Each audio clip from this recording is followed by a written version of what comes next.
티베트 불교의 성자 밀라레빠, 위대한 스승이시며 완전한 지혜와 더없이 큰 힘을 성취하신 한 구도자의 생애 이야기입니다.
내 몸은 보리, 언덕 위의 사원, 가슴은 신성한 제단, 마음은 말처럼 그 안에서 날뛰고 있네.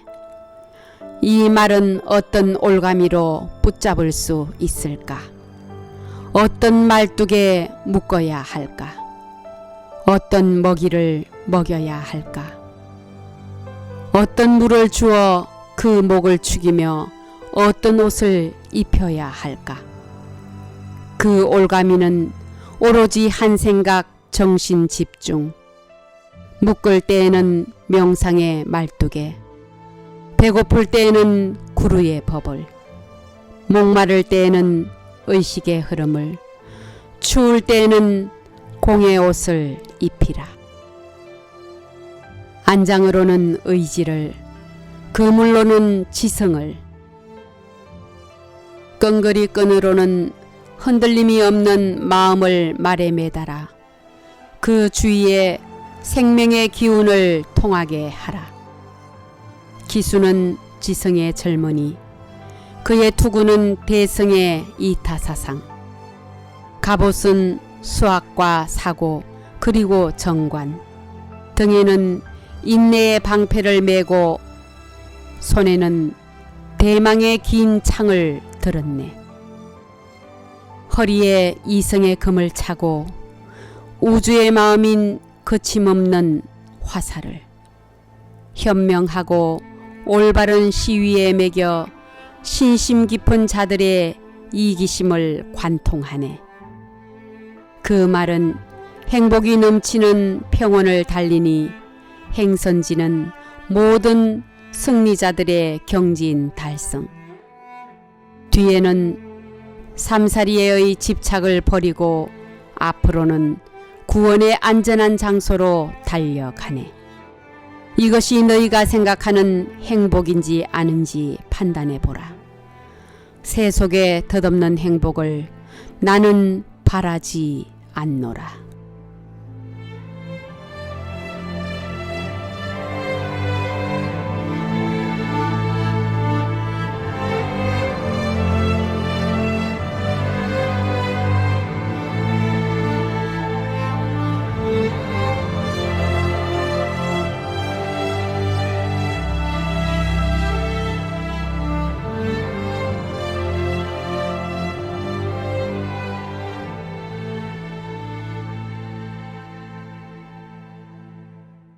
나는 딘으로 가서 사람들로부터 라푸찌간과 기쁘꾸에 대해 자세히 듣고 기쁘꾸로 가기로 결정하였다.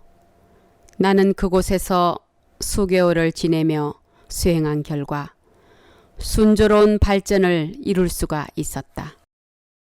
내 소문을 들은 많은 사람들이 공물을 바치러 찾아왔다. 더 이상 이곳에 머물면 높아진 명성 때문에 공부에 방해가 될 것이다. 나는 더욱 조용한 곳을 찾으리라 생각하고 구루께서 이미 언급하셨던 성스러운 수행처 라뿌찌간으로 거처를 옮기기로 하였다. 내가 막 출발하려는데 빠다가 한 장의 모직천을 가지고 나를 찾아왔다. 그것은 그녀가 다른 사람들이 써다 남은 짜투리 시를 얻어 모아 짠 것이었다. 그것을 갖고 그녀가 닷가루단으로 가니 내가 보이지 않아 만나는 사람마다 나의 행방을 수소문하여 이곳까지 찾아온 것이었다. 도중에 그녀는 라마다리 로자와가 청계를 바치고 높은 단 위에 앉아 오색 비단을 두르고 많은 제자들과 대중들에 둘러싸여 법요식을 행하고 있음을 보았다.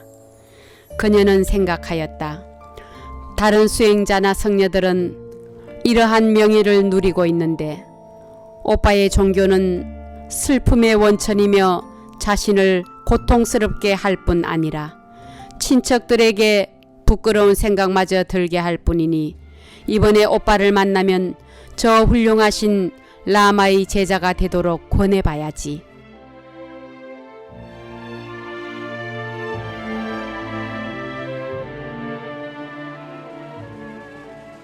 나를 보자 누이가 대뜸 말했다. 오 오빠, 제발 이런 배고픔과 벌거숭이 모습을 다시는 하지 마세요. 오빠는 그것을 훌륭한 명상법이라고 하시지만 이는 너무나도 부끄럽고 예절에 벗어난 짓이에요. 이 천으로 바지라도 만들어 입으시고 라마다리께서 계신 곳으로 가세요. 그분은 가장 훌륭한 라마로 추앙받는 분 중에 한 분이신데 그 모습이나 수행은 오빠와는 전혀 틀립니다. 그분은 아래는 옥자를 받쳐지고 위로는 청계로 가려지고 있으며 몸에는 비단으로 입은 향그러운 차와 짠주로 채워지고 있습니다. 그분 앞에는 항상 몰려드는 제자와 신도들로 큰 바다를 이루고 있습니다. 어딜 가도 그분은 군중과 공물을 모아 제자들과 친척들을 이익되게 하십니다. 저는 오빠가 그분 밑으로 들어가셨으면 합니다. 설사 오빠가 가장 비천한 학생으로 받아들여진다 해도 이 생활보다는 낫지 않겠어요? 오빠의 궁핍한 수도 생활과 나의 불행한 삶은 이 세상에 아무 의미도 없습니다. 그렇게 말하며 누이는 슬피 울었다. 나는 누이를 위로하며 말했다. 빠다야, 그렇게 말해서는 안 된다. 너는 내가 훌륭한 옷을 입지 못하고 거의 나체로 있는 것을 부끄럽게 생각하고 있구나. 그러나 나는 사람 몸을 받아 진리를 성취하는 것을 자랑으로 여긴다. 거기에 무슨 부끄러움이 있겠니? 오히려 알면서도 죄를 범하는 자나 삼보에 바치는 재산을 도둑질하며 거짓말이나 비천한 행동을 하는 자들이야말로 모든 신과 성자들의 정오의 대상이며 부끄러운 자들이라는 것을 알라. 또다시 네가 나의 알몸을 보고 부끄럽다고 생각한다면 오히려 네가 태어났을 때 없었던 유방이 실로 크게 부풀어 있는 그것을 부끄러워해야 할 것이야. 또한 내가 돈을 벌거나 먹을 것, 입을 것을 구할 수 없어서 이토록 궁핍하게 수행한다고 생각한다면 그것은 잘못된 생각이다. 나의 구루이신 역경 삼장법사 마루빠님께서는 내게 명하셨다. 일체의 세속적인 관심이나 목적 혹은 재산이라든지 명성에 집착하지 말고 한 군데에 머물지 말며 여러 곳을 유행하며 오로지 수행에만 정진할 것을. 그것이 그분의 훈계이므로 나는 그 말씀을 쫓아 수행하는 것이다. 이렇게 하는 것이 곧 나를 쫓는 사람들에게 안락과 위안을 주는 것이며 나아가서는 나를 포함한 모든 유정들을 위한 영원한 행복을 얻게 하는 길이라고 그분은 말씀하셨다. 죽음이 언제 우리를 찾아올지 우리는 알지 못한다. 그러므로 나에게는 이것저것에 마음 쓸 시간이 없는 것이다. 만일 내가 부와 안락을 얻고자 하였다면 라마 로짜와 정도의 것이야 얻을 수 있었겠지. 그러나 그의 비천한 학성으로 어쩌니 저쩌니 할 필요는 없다. 나는 이 생에서 부처를 이루기를 열망한다.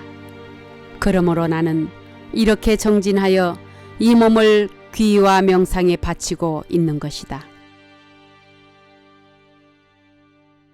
바다야, 너 또한 모든 세속적 욕망을 포기하고 이 오빠와 함께 생애를 오로지 붓다후드의 성취에 바칠 수 있다면 이 생의 행복은 물론이거니와 변치 않은 영원한 행복의 태양이 천연히 빛나게 되리라. 오빠의 노래를 들어보아라.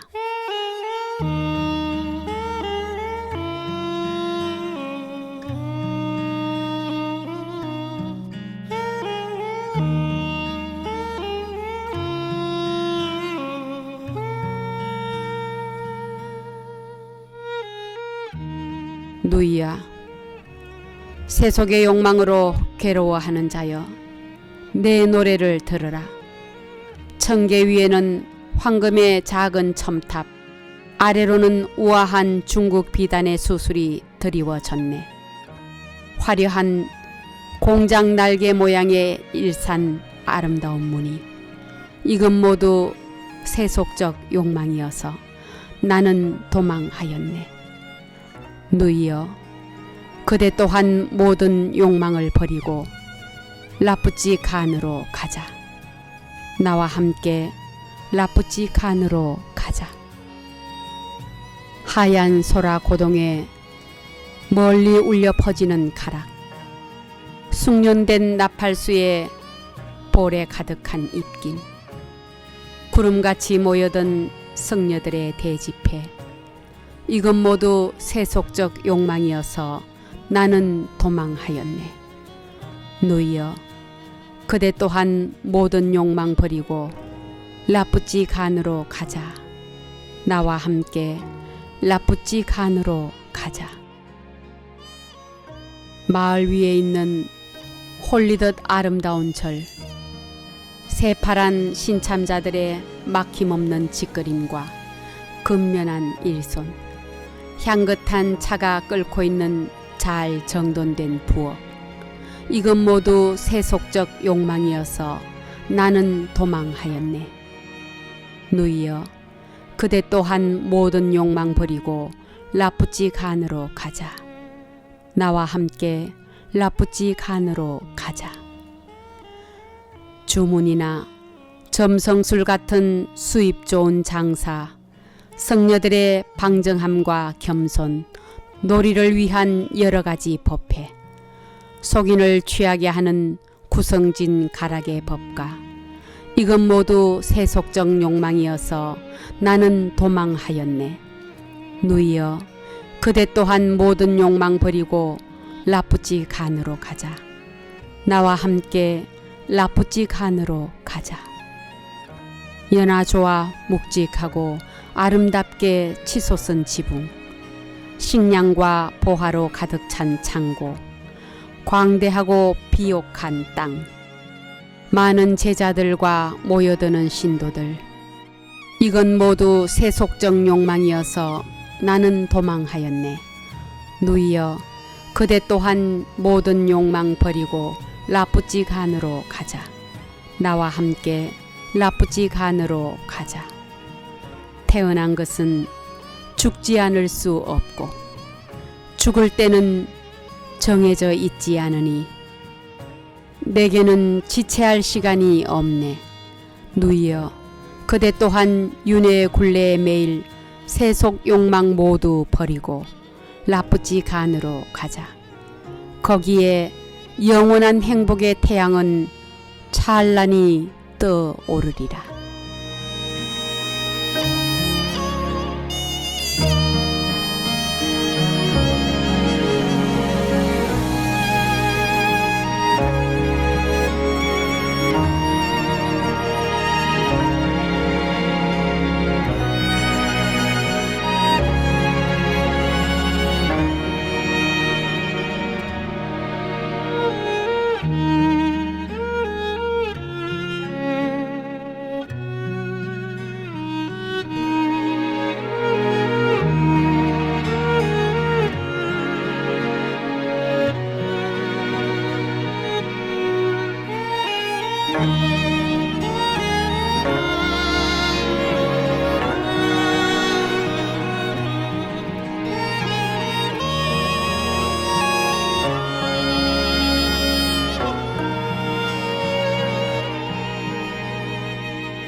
바다가 말하였다.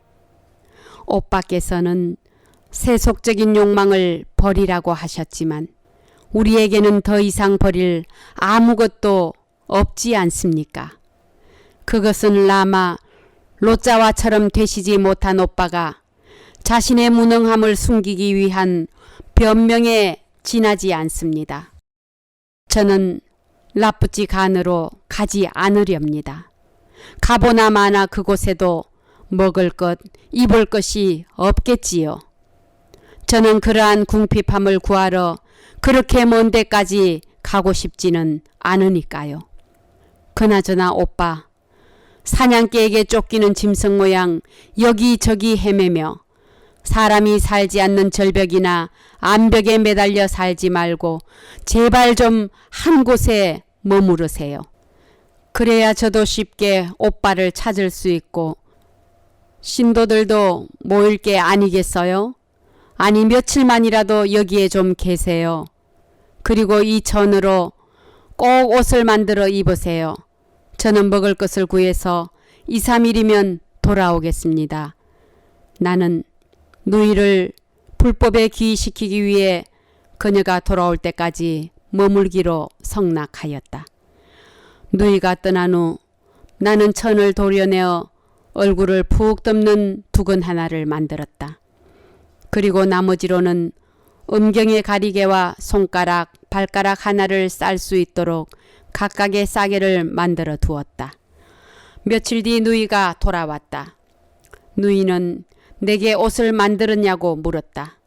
나는 만들어둔 싸개를 꺼내어 하나하나 몸에 붙여 누이에게 보여주었다. 누이는 어이없어하며 말하였다. 아니 오빠, 이제는 제정신이 아니군요. 오빠는 부끄러움을 모를 뿐만 아니라 제가 나가서 고생고생하여 얻어온 천마저 조각조각을 내버리시다니요. 어느 때 오빠는 명상 이외에는 무엇에고 할애할 시간이 없는 듯이 말씀하십니다. 그런데 또 어떤 때는 지나치게 시간이 많은가 보군요. 나는 대답하였다. 나는 가장 가치 있는 인간이다. 그것은 내가 인간으로 태어난 이 귀중한 은혜를 최고의 가치로 바꾸는 일에 전념하고 있기 때문이야. 무엇이 참으로 부끄러운가를 알고 나는 진리를 터득하는 일에 이 몸을 바치고자 하는 자신의 서원을 엄격히 지키고 있는 것이다. 그런데 네가 나의 음경을 보고 부끄럽다 하므로 나는 그것을 도려내려고 생각하였다. 그러나 그것은 내 귀중한 생명을 앗아갈 터. 그것이 없으면 나는 수행도 할 수 없을 것이므로 그래서 하는 수 없이 네 말대로 명상의 시간을 희생하면서까지 이 싸개들을 만들었던 것이다. 그러니까 이 천은 소용없이 된 게 아니고 바로 네가 원하는 바대로 쓰여진 것이다. 너는 너무도 조심성이 많아 부끄러운 것에 민감하다. 만일 네가 나의 음경을 수치로 여긴다면 너의 그것 또한 수치로 여기지 않으면 안 될 것이야. 수치라는 것은 몸에 붙이고 있는 것보다는 없애는 것이 좋으니 정이 그렇다면 될 수 있는 한 빨리 그것을 도려낸 것이 좋지 않겠니?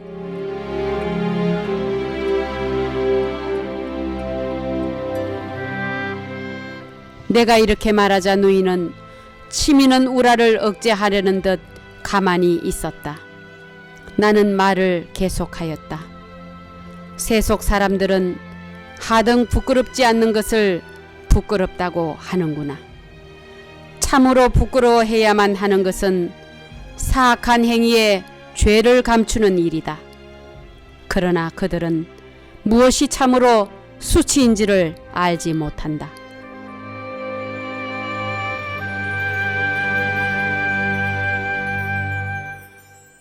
나는 한동안 누이를 나의 암굴에 붙잡아 두고 부처님의 진리와 인과의 법에 관해 이야기해 주었다. 그리하여 마침내 나는 누이로 하여금 어느 정도의 불타의 법에 귀하는 데 성공하였다.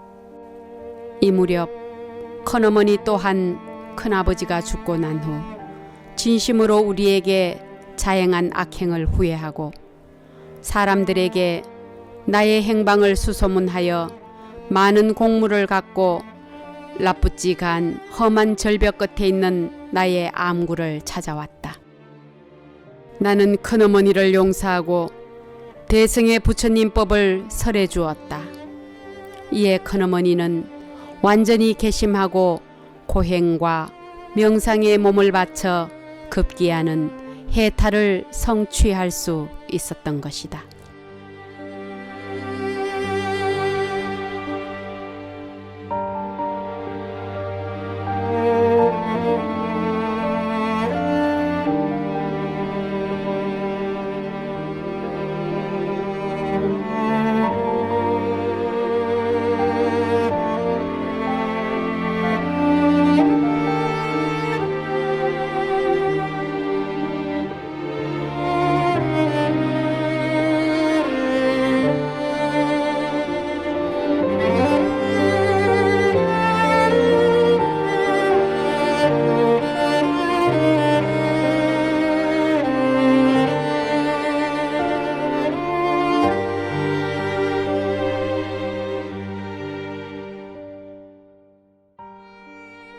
여기에서 제춘 밀라 제빠도르제 위대하신 성자의 어떻게 하여 일체의 세속적 욕망과 위한 명성이나 평판에 대한 미련을 포기하고 구루의 명령에 따라 생애를 보냄으로써 구원의 해방을 얻으셨던가 하는 이야기는 끝이 난다.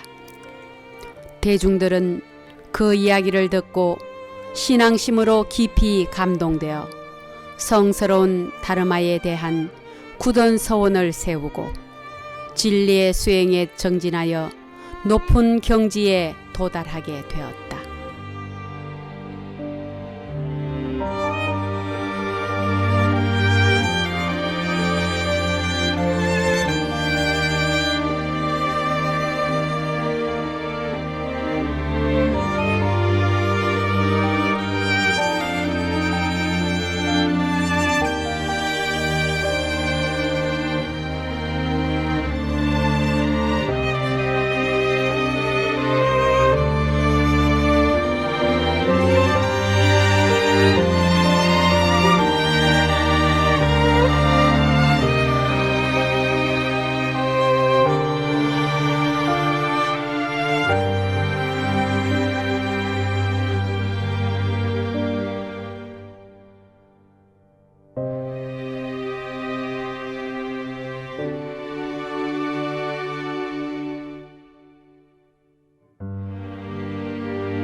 티베트 불교의 성자 밀라레빠, 위대한 스승이시며 완전한 지혜와 더없이 큰 힘을 성취하신 한 구도자의 생애 이야기입니다.